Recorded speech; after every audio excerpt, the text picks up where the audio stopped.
Hello and welcome to LightSpeed Spanish. I want to talk about pronominal verbs. Do you know, I've been learning Spanish for 25 years and it was only about 10 years ago that I discovered pronominal verbs. And it happened to be a student who told me and said, but there are more verbs than just reflexive. There are the pronominal family. I didn't know that. Before that, for 15 years, I had been using the premise that every verb that had a say on the end was reflexive. 15 years I used that premise, that idea. And it worked for 15 years.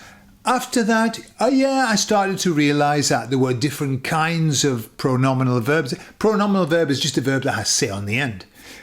But I used this system, which was every verb that has a say on the end is reflexive. And the system that I used was this. Reflexive verbs are selfish verbs.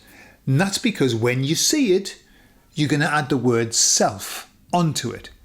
And that worked for me for 15 years. So, el hombre se sentó. The man sat himself down. Himself, yeah? Me ducho. I shower myself. And so always they have self in it. And it worked. It worked the whole time. And as I like using the KISS system, which is keep it simple, student, I was happy as Larry, whoever he is that we should compare ourselves to. And then I found out about pronominal verbs. Guess what?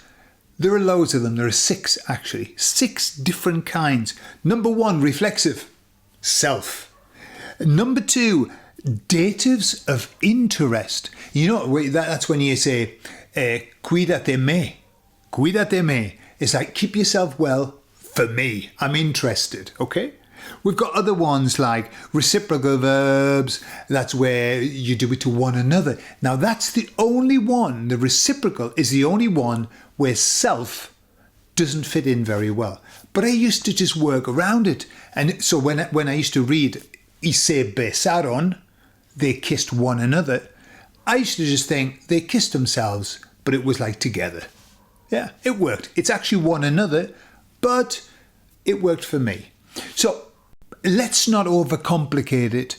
The more information you have about one little thing, the more complex it becomes. You know, information's a dangerous thing. There's nothing more cocky than a beginner, because a beginner has very limited information, and so they go, yeah, that's very clear to me. The more that I know, the more that I realise that I don't know. There's knowledge, there's knowing through not knowing. That's what happens as you start learning. Anyway, other ones, you've got meaning change pronominal verbs, you've got pure pronominal verbs, I don't even know what that means, and pseudo-reflexive. That's when it's pretending to be reflexive, but it's not. But doesn't matter. Doesn't matter. Stick self in and you'll find that it'll work most times, because it did for me for 15 years.